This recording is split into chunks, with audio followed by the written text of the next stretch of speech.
Welcome to season 1 of More Money. What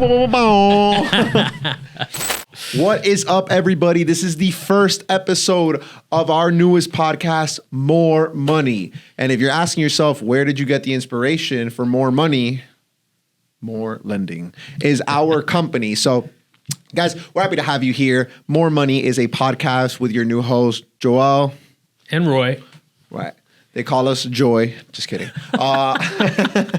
But guys, so we kind of created this podcast right now we're in a turbulent time in the mortgage industry, right? So, we're getting asked questions a lot about what we're doing right now with our company, how we're navigating this, how we're helping our loan officers navigate, and how we're actually helping consult other pretty decent sized mortgage companies, we would say. Yeah.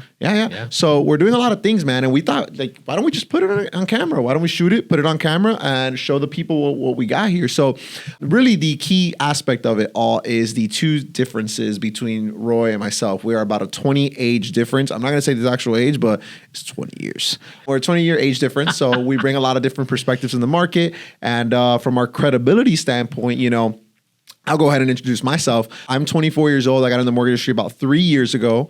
Started as a loan officer, kind of built my way up within this company to the EVP of sales now and the managing partner with obviously Roy. Did that, but I'll kind of tell my origin story after Roy tells why he's credible to be giving you advice. Sure, yeah. So, hi, Roy George. I've been doing this a long time, right? And any of you that can add now know how old I am because, he said that. He's actually 1 year older than that. I'm actually only 1 year older than him. But listen, we've been doing this long. Well, I've been doing this a long time. And Joel's right. We get a lot of calls from companies that are way bigger than us, people who are in positions where they've been doing something one way for a long time. And we've been giving them our secret sauce. We've been telling them, this is how we're doing it. This is how we're actually making it. And it's been a really, really good thing for us from two perspectives. One, we're getting some, name notoriety out there, and people are like, all right, now I want to know too. But two, we've actually found handfuls of people throughout the U.S., different places that have actually said to us, hey, you know what? I'm kind of ready to come to your team. Now, we've taken on about 7 or 8 people over the last 5 or 6 months that have just left where they are and came to us, and we didn't solicit them. Oh, yeah, we didn't solicit them at all. I mean, it's been kind of an upward ride here in a downward market for us, right? So, Roy, talk about your background. What makes you qualified to give? I don't want to say mortgage advice. I want to say you want the resume. I want the resume. All right, give us the res. Right. Listen, I got into this business on the servicing side many years ago. Many moons ago. And and then spent about 5-6 years there. Went to default servicing, foreclosure, that kind of thing. Came back out and into the origination side of the market. So this is all pre what they call the Great Recession, right? So pre the Great Recession. This is the late 90s, early 2000s. I was on the origination side, wholesale, ran a pretty good sized company at that time period. Left from that, got a Series 7, 66, 63, started to do some other work, was with a banking institution for a while. So I've actually worked at all 4 big banking institutions over the course of the last, 26 years. What are the 4 big banking institutions? What are those things? The Chases, the Cities, the Wells, the Bank of America. You're a humble guy, huh? Yeah, so I actually keep all my business cards through all the years. I actually have a business card from each one of those things. Really? Yeah. I've never seen that. Yeah, I'll show them to you. I'll bring them in one day. Okay, maybe you look a little bit better on those business cards. Not all of them have pictures. Not all of them have pictures. And besides, I mean, it's a great look. Listen, from there, I came back to servicing in the early 2000s, early 2010 period, and eventually so I started on the compliance side at that point in time. And compliance, everybody's favorite. Yeah, everybody's favorite. And, was with one of the biggest fintech companies in our space and in the mortgage space, became their CCO, and then became head of compliance to a home builders captive mortgage company, also part of their DEI team, and led that DEI initiative there. So really, really broad background, but mostly focused in the mortgage and real estate space. So, yeah. Dude, you heard that. I mean, we didn't even get to the real good stuff, man, but that's his background there. So I'll kind of give you a background of me. When I first started, it was late 2021. COVID had just continued, and we're still continuing, right? So we're out on the boat, as what everybody did during COVID. They just bought a boat and started going out on the boat. Straight up. But like Miami thing. Yeah. It's we're in Miami, so it's definitely a Miami thing. Those boats that are like 25 footers with one engine, and if you had one at those times, you could sell it for a pretty penny. Now you cannot sell it if you gave it away. But at the time, it was a really, really big hit. A lot of people liked those.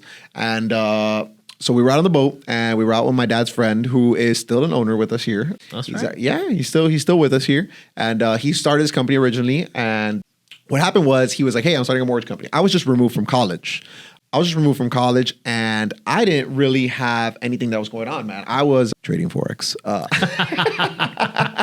I called myself a day trader. Okay. Yeah, I called myself a day trader. Made a whopping couple $100 in a month. All right. Yeah, hey, man. listen, it's better than zero. I mean, yeah, but then I lost a couple thousand the next month, So that's definitely not. Yeah, that's negative if you put the. But so I didn't have anything going on in my life, man. I was trying to figure it all out, and he kind of said I was starting a mortgage company. This guy's pretty successful, by the way. He's had very successful marketing companies, very successful, just businessman overall.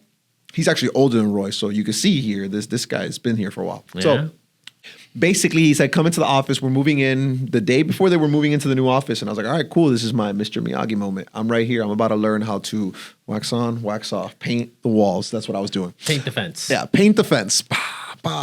And so basically, to give you long story short, it was not my Mr. Miyagi moment. He told me to paint the wall. I painted the wall, and then he paid me and told me to leave. Yeah. I'm kind of getting a little dry, but yeah. So then, but as I'm walking out, one of the other owners was like, hey, get your mortgage license, man. And have you got your mortgage license? I was like, no, dude, I don't even know what that is. I thought only banks like Citi and Chase do mortgages. He's like, no, we actually do those. So I was like, great. Got my mortgage license in late 2021, about November. And then, man, it just ran through from there. And I met Roy back April of 2020. No, I got my thing in 2020. I'm sorry. Yeah. I think in 2020. I met Roy in March or April of 2021. That's right. You met me in March of 2021. Yeah. And at that time, I was just a loan officer. And at that time, you were 1/4 partner. Or 1/5, something like that. Yeah, I actually came on. I got a small equity stake in the company to work as their president. And I had been doing some consulting work for them on the weekends prior to that through the COVID year. So March I met you and everybody else that was here at the time. Yeah. Yeah, man. So from there on, man, we kind of formed that relationship, I would say brother relationship, right? But I mean, it's more like father, son, the guys. Yo, what are you talking about? But yeah, so we kind of formed that relationship. Now we run this company together. And so let's kind of dive in right now, right? So basically what we're doing, what? Your dad's at least 10 years older than me, I think.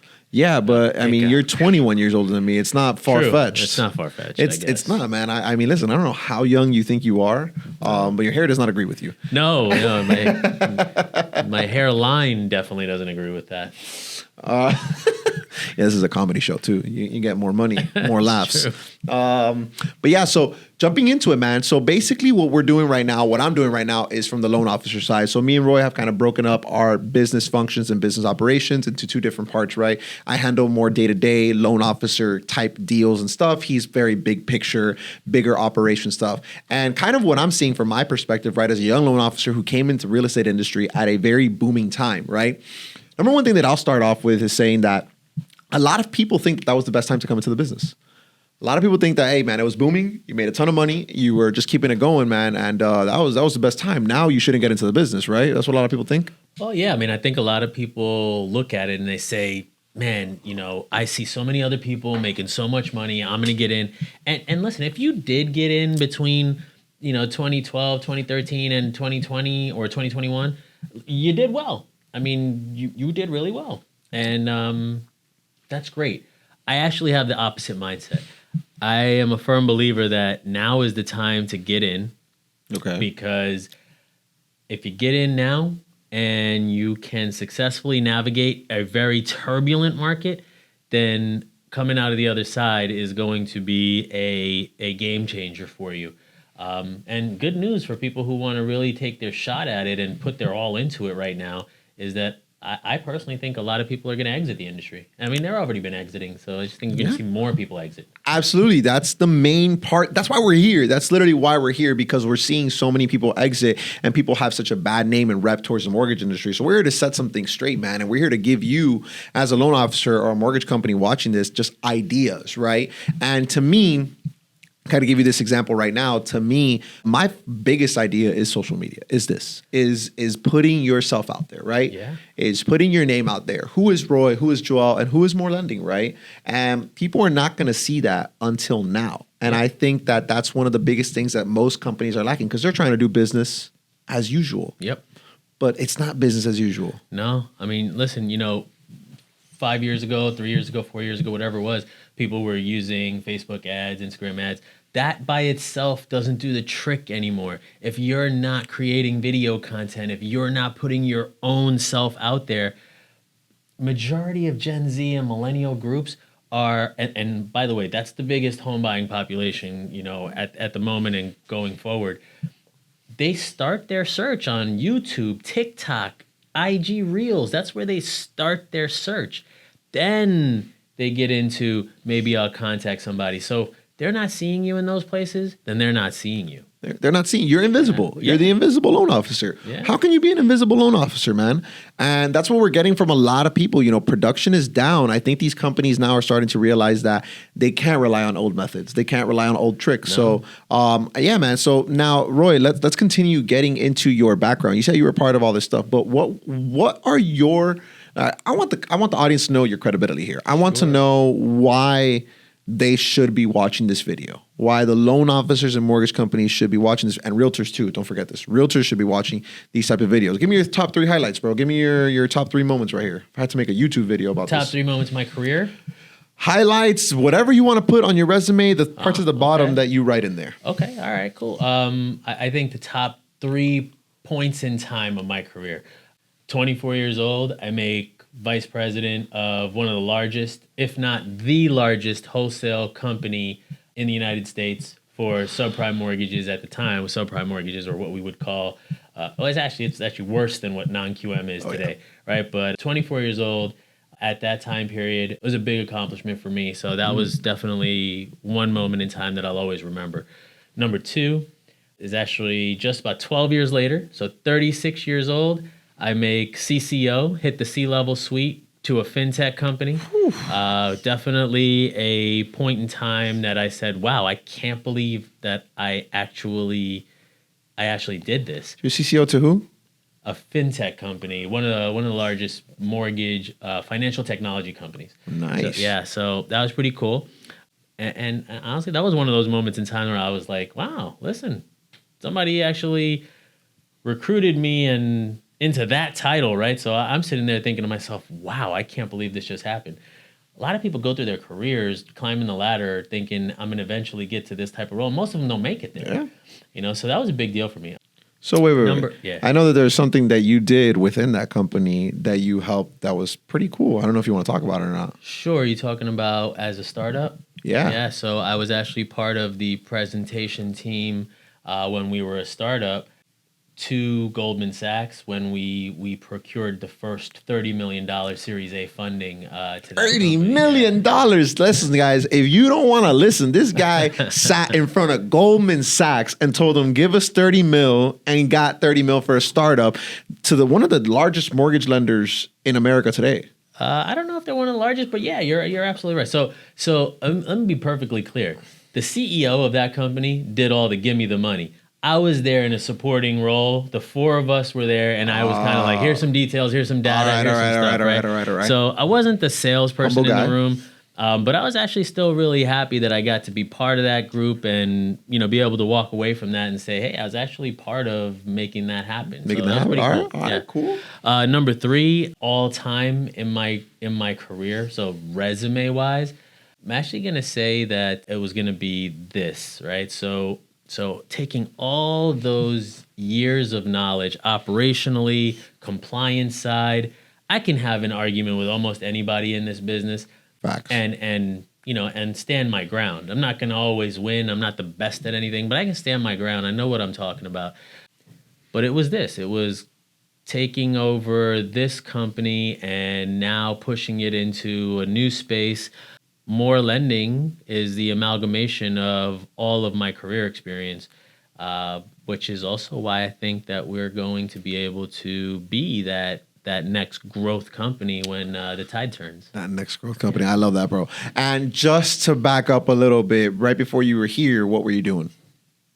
Right before I was here, I was the head of compliance to a home builder. So 3 mortgage companies, a title company, insurance company. I was the head of compliance to all 5 arms, or the financial arm of the home builders company. Amen. That's kind of why I wanted you to say that, because I just want the audience to understand that he came from a background of a chief compliance officer, somebody who was well established in a well established mortgage company, and he took the leap to start this company. And that means a lot, because now you can see the trajectory, the reason behind what moves the wheels of this company, you know, and it's right here, guys. It's right here. So we wanted to bring out this knowledge that we had for you and kind of give you an idea of what we're seeing, and maybe it can help you out. You know, it is what it is, right? Yeah.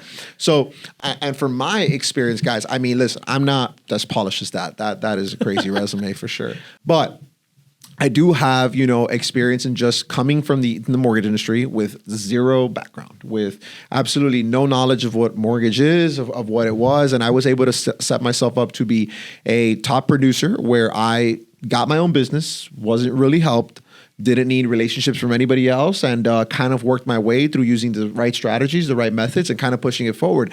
And then putting myself in a position where I was able to be, you know, part owner of this company and kind of jump in there. And I think that's for a lot of kids. It's a good thing that you said that too. You know what? I definitely have to interject and say this. I remember a year ago, we were one of the sponsor hosts for the Coconut Grove Arts Festival, right? Mm-hmm. And we were in the tent. Mm-hmm. Your dad happened to come by, right? And he, you know, kind of reached over to me and he says, "Hey, thanks for giving, you know, Joel a shot." And I was like, dude, Joel earned his shot. The reality is nobody was able to see the potential in what Joel could do. And I'll tell you this, man, I was the same way you are, you know, a long time ago. And I'll never forget this. And I've said this to you before, right? One of my bosses a long time ago, he's like head of HR somewhere now. He said this to me at a conference. He said, "Roy George, if everyone was like you, then why would I need you?"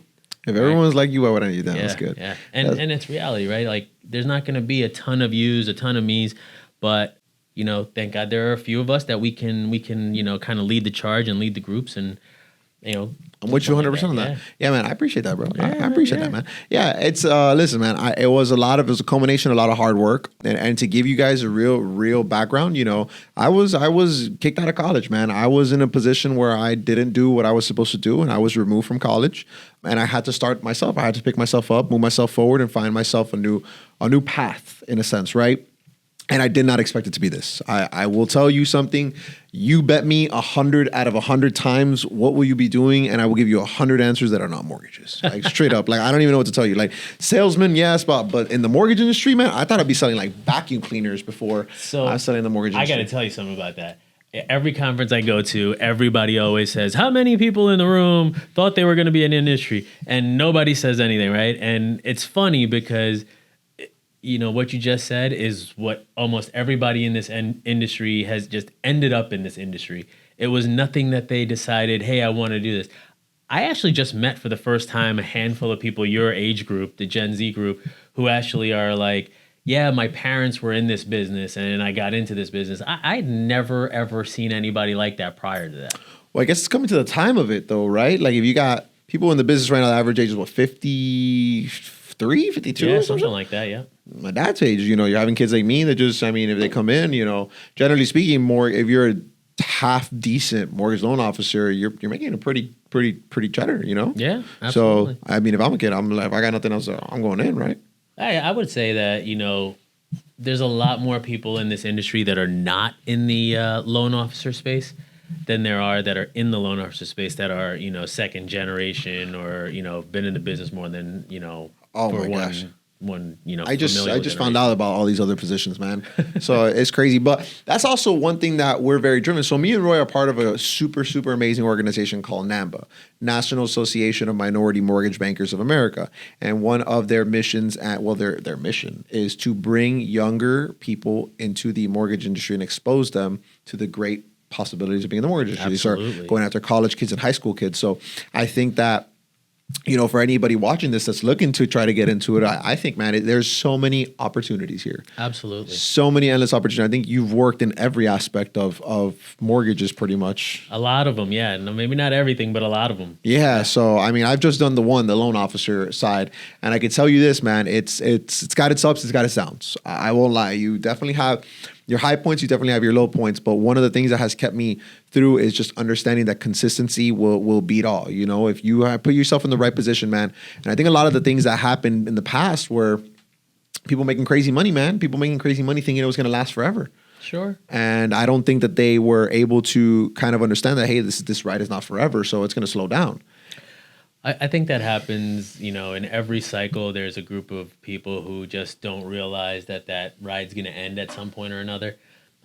Especially a lot of the people that get in at the tail end, they see people doing really well and they want to jump in on that fad, that trend, that they want to get a piece of the pie, and they get in right before it goes south, and then they're like, oh, that industry's terrible. Actually, no, it's not. I mean, the industry as a whole has served a lot of people really well for a really long time. Yes, sir. I'm very happy that I chose this, and I'll tell you, I still get a lot of leads today from so many people. And for so many years, I had to tell them, yeah, I got a friend somewhere that can do that for you. Now I just direct them to you. Yeah. Right? And I say, yeah, we can do that for you. And the cool part about that is so many people, so many different aspects of life through the years, they remember that that's what I do. And so, we're able to capitalize on that a lot right now. And it benefits us. Absolutely. Completely agree. And one of the things, man, I mean, listen, this is just the intro video, but we're getting into some sauce here. We're getting into some good stuff here. One of the things that I admire most from Roy is something that he's taught me is, dude, he talks to everyone, man. Everyone on the elevator, outside the office, whatever it is. I'm a chatty Cathy, and this guy beats me. This guy beats me. It's kind of ridiculous. I don't even know how we're going to make these podcast videos without talking for 2 hours. Yeah, it's true. But that's the biggest thing right now that I've noticed is kind of just making connections, man. That's what I'm kind of trying to do right now, in a sense where, business, making money is a focus right now, but it's not my number one focus at this point. It's not where I'm at. No. Listen, I'm lucky, right? I didn't get into this side, building the business, utilizing my network to lead generate on my own, using that to lead generate for the company. I didn't get into this until way later in my career. So it's easy for me to, make an Instagram post and automatically 3 people call and like, hey, Roy, I'm doing this, right? Or, let them know about our commercial division and automatically it's like, Roy, I got a business, I'm doing this, right? For most of the people that work here, they got to build up social media presence. They got to do some level of marketing that maybe they're uncomfortable doing. But we got a new loan officer up in Colorado, and I've known him a really long time, and he just did his first video, right? And he did a good job for a guy who did his Shout out video. Christopher Call, baby. Yeah, when you come down here, we're going to have you on the More Money podcast for Absolutely. sure. Yeah, Absolutely. 100%. But man, Christopher, man, super, super proud of him. One of the things, so to give you guys a background, I actually run a social media production agency that helps loan officers automate their social media content creation by helping them helps them build their personal brand by helping them automate their short form content creation on social media and long form, as you're seeing right now. And one of the things I told him was like, man, listen, you want to do some videos, just kind of get out there. The main thing that I see as a problem for a lot of loan officers that want to do videos is that they just can't start. They just can't start. They don't know what to say.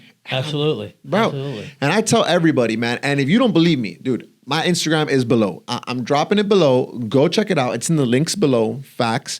And scroll all the way down to my first video. My first video was Mortgage Monday. I remember those with the football and everything. Yeah, man. I was doing one video, shooting it on my iPhone, didn't have a microphone, didn't have nothing. My fiance, babe, I love you, was shooting my videos. And bro, I just posted them. But I was like, all right, once a week, man, let me just get it started. And even though I didn't do it. I just did it every Monday. I did some videos that were really bad that I just grabbed my phone straight up like this. And I was like, hey, the bank statement loan, blah, blah, blah, whatever it was. And I dropped it because the point of it was doing it. The point wasn't the quality. The point wasn't at all doing a great video like this. You guys are probably going to see this video and be like, damn, I want to make a video like this. Bro, this took 2 years. 2 years and an entire production team to get this going. It took us to freaking getting a studio in here and getting a new office, something that we didn't have planned. So when I tell you, man, that it's just to do it, just go and do the video, man. Think of the first topic, whether the topic is seriously like, how do you apply for a home loan? How do you apply for a home loan, bro? It's 2 steps. There's probably a million videos on that, but you started, but you're doing it. And I know the answer, by the way. Send the link. Yeah, send the send the application. If you're looking at this, you want to buy a home loan, the application is below. But that's the main thing right now that we're trying to get out in this podcast. Is what we're trying to do is we're trying to inspire loan officers and companies to do something different, to really adapt and change with the times right now, and really grow themselves from a person who's been in here for 20 years, who's known how business was done back then, and for me, who I don't know how business is done other than right now, and I'm doing what I think is right. Yeah. And just for anybody else that's watching out there that's gonna pick on anybody in the room, I've got the guardrails in place for this company to succeed properly. So I never worry about that, right? So that's part of the sauce in having somebody with my background there to say, hey, don't fall off the ledge. Yeah. Right? At the same time, I never did videos. I never did anything. Now I got a TikTok and IG and all this stuff, and I still make bad videos. So I don't utilize any of our services that we provide to all LOs regularly for myself. I just really post like authentic, really poor quality videos that are taken off my phone. And then Joel tells me every time, like, dude, you got to turn the 4K feature on your phone. And I'm like, oh, okay. The videos are so bad. It's such a good and drastic, like, yin and yang. So it's pretty cool. Oh, yeah, no, the videos that he does, and for real, go follow, like, they're so bad. The content is, the subject is amazing. Like, there's so much knowledge, but my gosh, the delivery is just horrendous. Like, man, get a new phone or something, bro. But I got a 15. And you still do that. Yeah.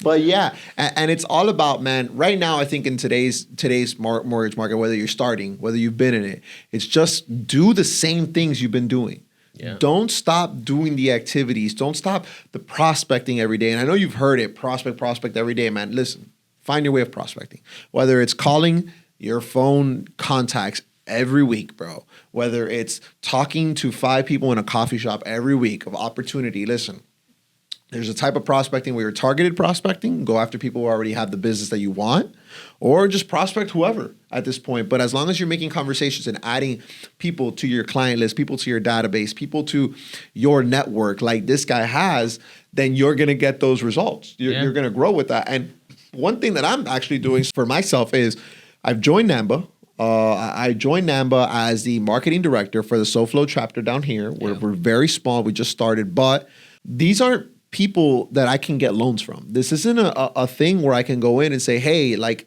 send me leads, send me referrals. It's something where people are in the similar industries as me, kind of knowing them, networking, referral based, but it's a future plan. I know that I'm going to have people that maybe they exit the industry and they want to give me their book of business. Maybe they know somebody that has a need that I provide, right? Like some of our hard money or private services that we do.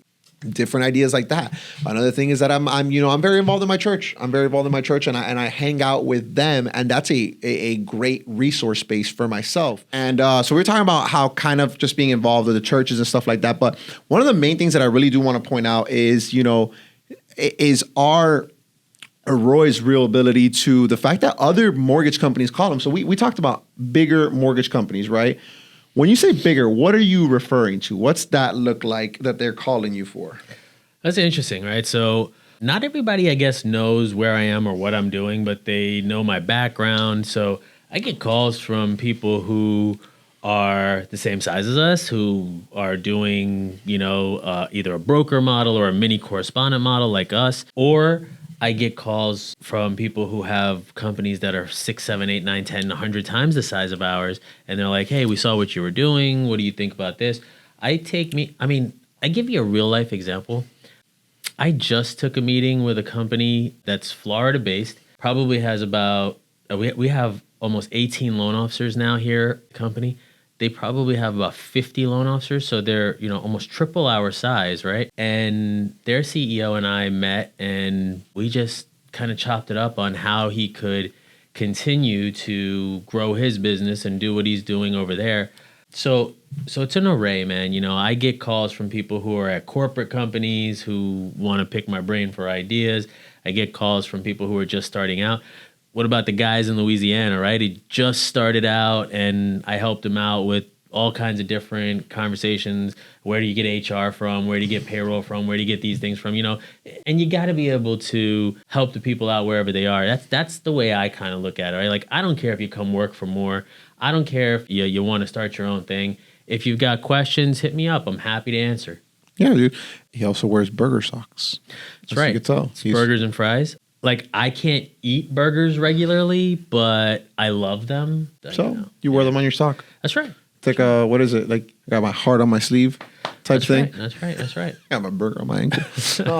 But that's the number one thing that we have, in my personal opinion, that's different, man. And I think that it's not, the reason I say that is we were just at an event, right? And we were having dinner and one of the gentlemen at the table said, hey, the one, I told him, so I have a loan partner. His name's Jose, great guy. He helps me with a lot of my items, right? I get to focus on other stuff and he helps me with a lot of my items. And I give him access to all my contacts, my referrals, my leads, whatever it is. And he said, at the table, he said at the table, he was like, why would you do that? Why would you give your contacts away? And I was like, what do you mean? He goes, why would you, keep your contacts, man? That's just about to make money. You have to go there. And I was like, I don't think that way, man. I don't think that way. I'm very much in the habit of, not what goes around comes around, but man, if I'm a giver and I'm helping people out and I'm pouring out without expecting anything in return, you're gonna get back. Sure. It's simple laws, man. You're gonna get back, and I think that that's one of the key things that I've learned from this, and something that I can impart on you, any wisdom that I can give to even young guys that are building their rap sheet that think that, nobody can touch whatever lead I get because of X, Y, and Z. Man, no, listen, we are collaborators, not competitors, man. That's actually a great example, right? I 100% agree with that. If you've got a team, give them your leads. Let them call your leads. If you're worried about your leads leaving you, then, they weren't your leads to begin with. They weren't your leads to begin with. They're at least not the kind of leads you thought they were. But a really good example. I got a call yesterday from a couple, live up in New York, part-time, and one of those two in the relationship, she works down here in Florida. So Ashley helped her buy a owner-occupied property about 1.5 years ago. Nice. Up in the Tampa area. Nice. And they actually just hit me up 2 days ago, and they were like, hey, we wanted to pick your brain about the real estate market and possibly, what kind of moves we should be making next. Right. So maybe there's some investment property opportunity coming up with this phone call. I'm actually taking that phone call tomorrow morning. But that's a true lead. Like, I didn't do their loan. Mm-hmm. That loan officer could be calling, but they called me back, even though I didn't do their loan personally. And so, yeah, we're 100% about that. Like, absolutely. And I think it comes down to the point where what type of service are you giving them, right? Because there's a lot of times, man, we're not, you get a lead and you're just like, all right, just talk to this person and they'll figure it out, right? And I think that's where a lot of people get it mistaken, right? Yeah. When he gets the lead, that lead comes to you with a 55-minute conversation because he has thoroughly explained the process, thoroughly explained all the steps, and that lead comes as warm as it could possibly be, man. Yep. And I think that's part about cultivating the relationship with your leads or whoever it is. Like, it's just generally, even if they're not ready to buy, we're going to sit there and we're going to consult them on, hey, what are your next steps? Yep. It's interesting. You said earlier, like, the number one differentiator for us, but I think that's what our biggest differentiator is. We have a lot of people here who are green, new to the industry. They're not coming in with, habits that they've formed over the years at different places. They're actually just getting their licenses for the first time, or they're coming from banking institutions and moving over into this different space for them. And we're teaching them how to go fish our way. right? How to build the leads Yep. that are going to be forever leads for them. Yep. And that is the biggest differentiator for us. Yeah, it means that you got to do some of the things that we're coaching you into for 5, 6, 7 months before you start to accumulate anything. And I mean, yeah, sure, we might get some leads here and there that we pass out to people, but that's not our true model. It's, hey, you self-generate based off of this amazing way to self-generate. And the trouble with people who've been in the industry a long time is they can't wrap their head around that. Oh, absolutely not. And so people like you who come in, who don't have any habits, haven't formed them anywhere else, we're lucky that we have those people because they come in and they go, I can do that. That's easy. Mm-hmm. That's what they told me to do. Mm-hmm. It's working. Mm-hmm. Here we are. I've gotten loans. It's actually coming to fruition. Absolutely. Yeah. It's all about playing the game and creating those fruitful relationships. And I know people say it so many times, it may sound overdone, but dude, I am a relationship guy, bro.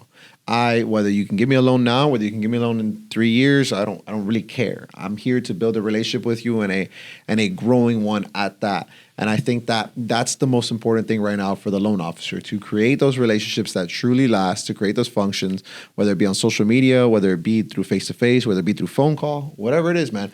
And yeah, a lot of the things that we get that we love, which, I mean, I don't want to drop the secret sauce just yet because we got a couple more videos, but one of the things that we love is that, man, we create such really, really great relationships with other LOs, people that don't even work for us. And guess what? Through those relationships come loans that they can't do, come items that they just can't get done, come things that just, they give it to you. Even though they're direct competitors, they still are giving you these items, right? Think about that. 2 of our most recent loan officers came from banks where their banks just wouldn't do those transactions because they didn't fit in their box, right? Mm-hmm. They weren't their traditional financing options. And since that had been happening on such a frequent basis for them, they said, forget it. They threw their hands up in the air. They called us and they said, hey, we're going to come over. Now, one of them has been on board for, 6, 7 months now, and she's rocking and rolling. I mean, she's doing really well. New superstar. I mean, I'm getting outplayed here. The other one is coming on board October 1 using the transitionary license while he goes and takes his license, but he's got the 120 days to come on board. But he's already got 3 deals in. He does? Yeah. I'm working with one of them right now. And I think that's super important, man. It's crazy because we went to NAMBA and I met a good friend of mine, bro. I haven't seen this guy in 2 years. This is crazy. I saw him at an event in Orlando, the first event that I ever went to by myself. Roy actually told me to go to it, and I was like, all right, cool, let's ride. And I go, it's a small little conference studio, whatever, not a big deal. But I went there, and then I met this gentleman there, and now 2 years later, I hadn't seen him. I know he bounced around to like 2 different mortgage companies, but he ended up working at a bank. And then I saw him, and I'm like, dude, what are you doing? He's like, I'm at a bank right now. And I'm like, oh, that's amazing. He's loving life. And I'm like, yeah, man, we do this, and this. Like, really, you do that? We can't do that. He's like, man, and I come across those, and I just got to give them away. So I'd rather give them to you.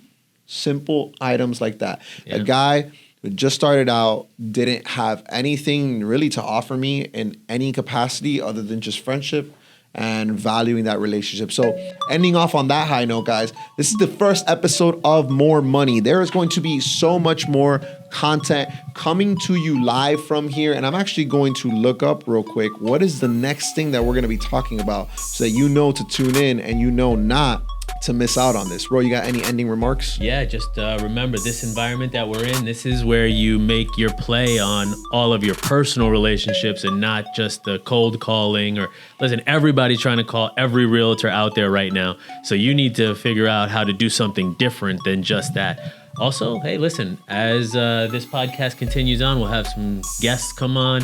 Actually scored our first guest today, earlier this morning. So another CEO from an appraisal management company. And not a lot of people talk to them on podcasts. I see a lot of the interviews. We never see appraisal management companies on there. So that's crazy. We got somebody coming on. Yeah, it's going to be probably our first guest. Wow, you didn't even tell me? And you're going to love it because he's actually a former power lifter. Oh, okay. And I'm the podcast manager. You didn't even tell me, dude. What the hell, bro? You see how this relationship works? All right, guys. So on the next one, I don't know if your guest will be coming on, but our next podcast is we're going to be talking about how to be a successful loan officer and mortgage company in this troubling market. We're going to address really what is happening in this market, right? What's the future of the real estate market looking like based on today, right? And how can you be successful in it from an individual and company perspective? So if you're a loan officer, you're going to want to tune in. If you're a CEO, an EVP of sales, a high-level executive in any part of any company, you're going to want to tune in. And basically, we're also going to give away the secret sauce that what we're doing here that is going to help people, that we're doing to help our people and help project our company for the turning of tides that is coming not too far from now. Yeah, well, we are hoping that it's going to be, before we know it. Sooner rather than later. All right, guys, we'll catch you on the next episode of More Money, No Problems. They told me not to say that, but whatever. Peace out.